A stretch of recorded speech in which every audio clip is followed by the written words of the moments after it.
Karen had always been the type of neighbor who thrived on control, the self-appointed sheriff of the HOA, who believed every tree branch, every fence post, every paint color needed her approval before it could exist. But this time, she took her obsession with rules to a whole new level. It was a calm afternoon at my lake cabin, the kind of place that's meant to be an escape from the noise, a retreat where the only sounds are the soft rustle of the water against the dock and the calls of birds in the trees. I was seated inside, relaxed but focused, when the peace was suddenly shattered. Without so much as a knock on the door, or even a pause to consider whose home she was about to enter, Karen stormed in, her shoes tracking mud across the polished wood floor, her face twisted with indignation. She didn't even hesitate to make her presence known. She just burst straight in, her voice already raised before she had fully crossed the threshold. The audacity of it was almost surreal. She threw the door open like it was her own cabin, her eyes darting around with the kind of scrutiny you'd expect from an inspector on a mission. In her mind, my lake cabin wasn't a private retreat. It was just another HOA battlefield where she could flex her imagined authority. She waved her hand toward the walls, as though she were pointing out invisible crimes, muttering about permits and violations before even catching her breath. Her words tumbled over one another, fueled by a righteous anger that didn't belong to her, but had somehow become her identity. She was convinced she had caught me in the act of breaking some rule she invented, and the look on her face was one of triumph, like a hunter finally cornering prey. She didn't notice how inappropriate it was to barge into a private property, didn't care that she was trespassing, didn't pause to think that maybe, just maybe, this wasn't her arena to control. To her, it was all about dominance, about showing she could walk wherever she pleased and demand whatever she wanted. Her eyes narrowed as she looked me up and down, scanning the room like she was searching for evidence to justify her intrusion. Every movement she made dripped with entitlement, every word laced with the certainty that she was untouchable. In that moment, Karen wasn't just being nosy, she was convinced she was the law itself, and that gave her the nerve to barge into my world uninvited, as if my cabin, my privacy, and my peace belonged to her. The moment she planted herself in the middle of my cabin, Karen wasted no time launching into accusations that carried the weight of her usual self-importance. She pointed to the windows, then to the deck outside, and even to the chimney, as if each one represented a crime against her precious HOA rulebook. Her voice was sharp, cutting through the calm air of the cabin like a saw, and her tone carried the smug confidence of someone who believed they had uncovered undeniable evidence. She accused me of making illegal property changes, of adding structures and modifying the cabin without approval, as if she had the authority to investigate, judge, and sentence all in one breath. Her words tumbled out in rapid succession, fueled by a certainty that needed no facts, no proof, only her personal conviction that she was right. Karen spoke with the theatrics of a prosecutor in a courtroom, painting a picture of violations that didn't exist. She gestured toward the lake view like it was some exhibit she could present as evidence, her finger wagging in the air as she declared that the dock must have been extended without permission, that the siding on the cabin must have been replaced without approval, that the landscaping outside clearly showed signs of unregistered alterations. None of it was true, of course, but the details didn't matter to her. In her mind, if she said it with enough force, it became reality. Her words dripped with accusation, every sentence more dramatic than the last, as though she was building a case in front of an invisible jury. What made her tirade even more surreal was her complete lack of hesitation. She didn't pause to verify, didn't bother to ask questions, didn't even consider whether what she was saying made sense. She simply spun her assumptions into accusations, stacking them one on top of the other like unstable bricks in a wall that was destined to collapse. Her arms flailed as she spoke, her expression one of determination, as if she were performing for an audience that wasn't even there. She believed she had caught me red-handed, convinced that every detail of my property was a violation waiting to be punished. The certainty in her voice wasn't backed by evidence, but by her inflated sense of power, her belief that her word alone was enough to make something true. And so she stood in my cabin, declaring crimes that existed only in her imagination, never stopping to realize how absurd her accusations truly sounded. Karen's accusations didn't stop at wild claims about my cabin's structure. Once she felt she had built enough momentum, she shifted into threats, her favorite weapon when intimidation alone wasn't enough. She crossed her arms, leaned forward slightly, and let her voice grow louder as she declared that the HOA would be issuing me fines for every so-called violation she had discovered. It didn't matter to her that nothing she was saying was based on fact. What mattered was the performance of authority, the thrill of watching her words land like blows. She relished the idea of penalties piling up, speaking as though she personally controlled the board's checkbook, and as though her accusations would immediately translate into financial punishment. Each new threat was delivered with a smug satisfaction, her lips curling into a smile that betrayed how much she enjoyed the thought of cornering me with fees and official letters. Then, as if fines weren't enough, Karen escalated her threats to reporting me. She leaned closer, lowering her voice just slightly, trying to make her words sound more dangerous.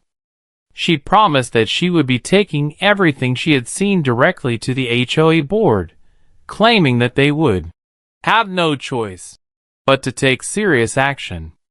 She spoke of violations stacking up, of consequences becoming severe, of my ownership of the cabin being questioned if I didn't immediately comply.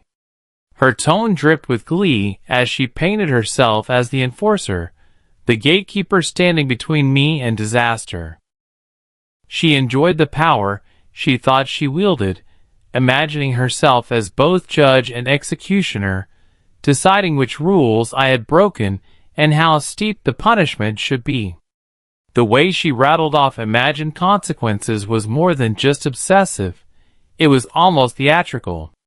She raised her hand, as though tallying fines on an invisible chalkboard, speaking in numbers she plucked from the air, threatening letters and legal action, as if she had the authority to make them appear with a snap of her fingers. She threw around the board's name like it was a weapon, as though invoking it gave her more weight, more legitimacy, more strength. But what stood out most was her certainty. Karen wasn't guessing or speculating, at least not in her mind. She was utterly convinced that her word was enough to set the board in motion, that her outrage alone justified whatever punishment she demanded.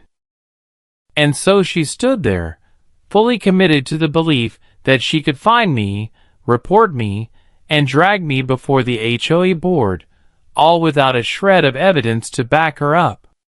While Karen was working herself into a frenzy, stacking her accusations higher and higher, the most remarkable part of the scene was not her shouting or her threats. It was the silence on the other side of the table.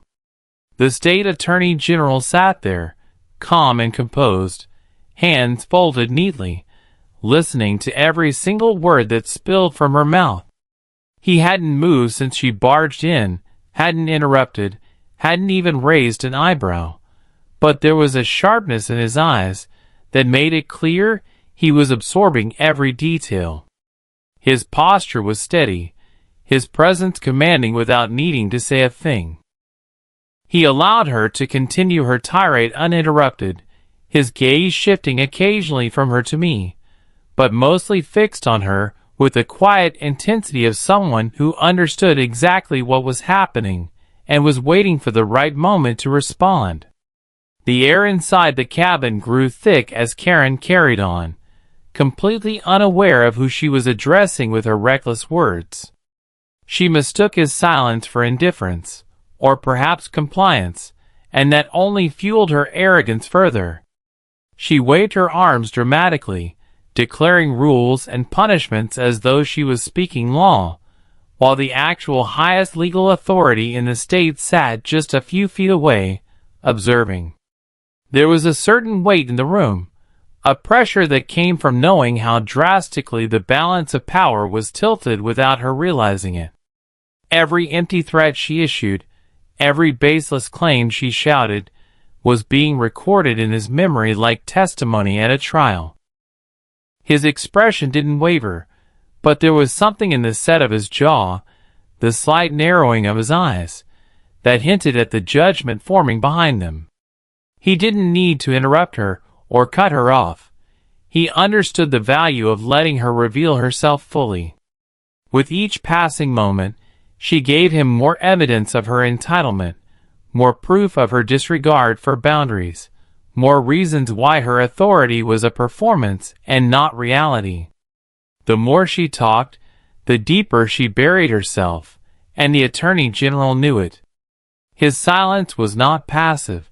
It was deliberate, a quiet strategy that turned her loud intrusion into a spectacle she didn't realize she was creating for the worst possible audience. The irony of the moment was almost overwhelming. Here was Karen, puffing herself up, convinced she was the law in this situation, when in reality the law itself sat before her, silently watching, carefully listening, and preparing to turn the entire weight of her arrogance back on her. Karen, emboldened by the sound of her own voice and the echo of her imagined authority, kept pressing forward with her rant.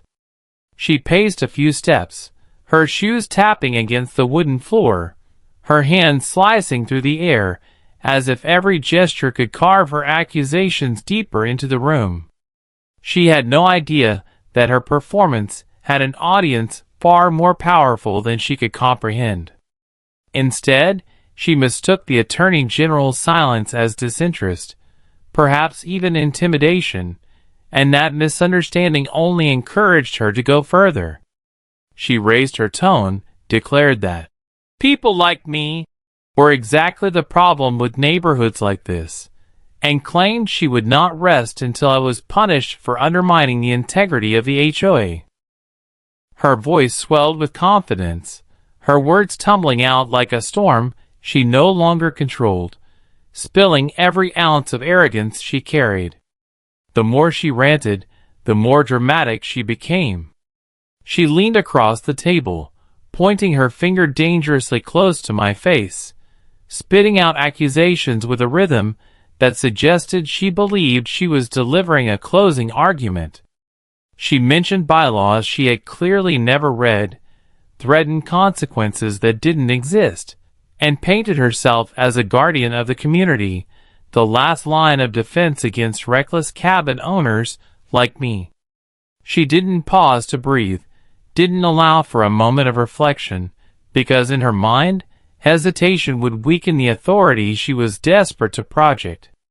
She pressed harder, believing that if she just spoke louder, if she just insisted longer, her version of reality would become undeniable.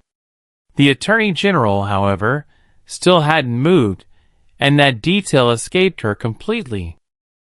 His quiet observation might have unnerved anyone else, but Karen's obsession with control blinded her to the weight of the man sitting before her. She went on describing how the HOA board would tear me apart piece by piece, how I would be buried in fines, how my property might even be seized if I failed to comply.